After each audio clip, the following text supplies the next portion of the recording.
Maganda na nga ang panahon mga kaibigan dito sa Bicol. Kaya ganado naman tayo magtrabaho.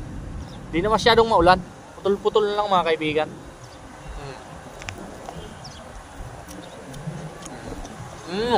Tambaw natin. Daing mga kaibigan.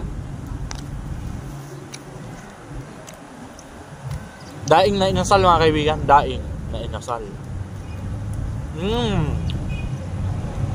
Sarap to mga kaibigan. Daing.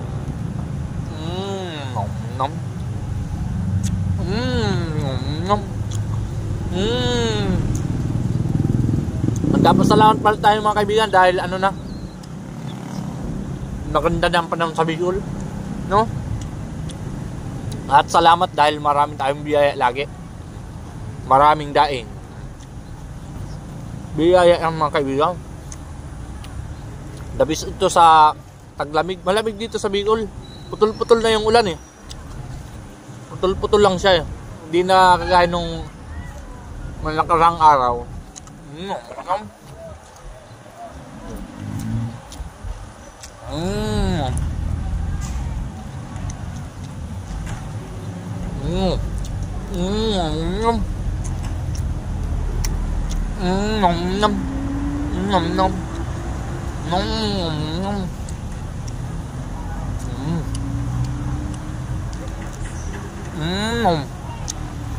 Masarap talaga asalin mga kaibigan ng ano. Masarap ang inasal na daing.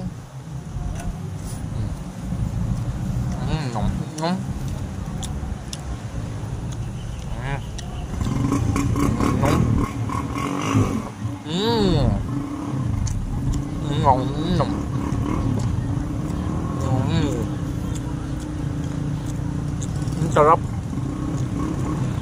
Malasa. Ganyan ang masarap na ano, baon sa trabaho.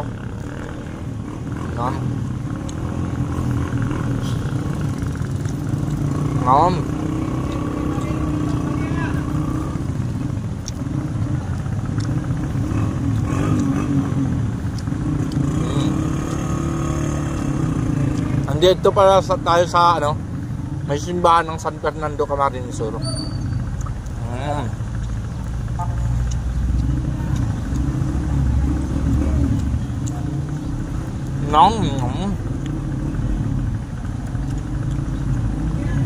Yung mga hindi pala nagtitipid dyan at mayroong pera mga kaibigan, merong sumay dyan sa comment section mga kaibigan. Tingnan nyo lang.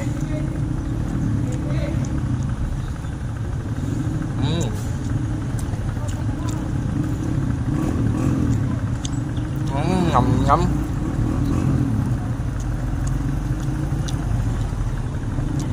May uling-uling pa yan. Ito masarap.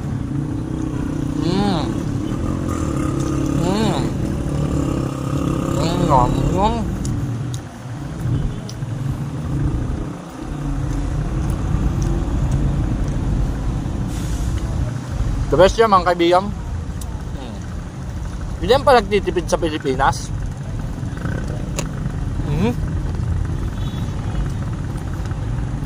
Matigas yung mata ng ano daing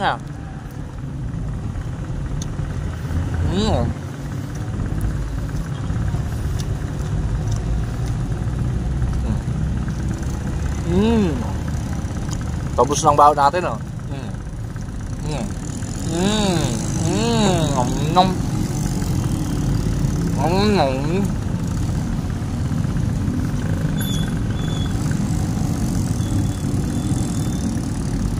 Busog naman tayo mga kaibigan to the max. Ating baon. Tipid-tipid lang. Dahil kung hindi magtitipid, baka ngayong 2025 mabaon tayo sa utang.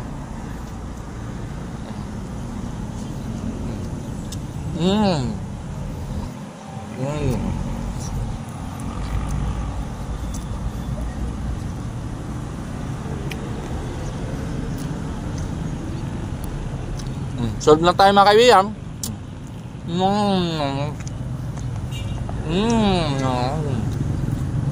Maraming salamat. Shout out sa mga taga San Fernando, Camarines Sur at lahat ng mga taga Bicol dyan.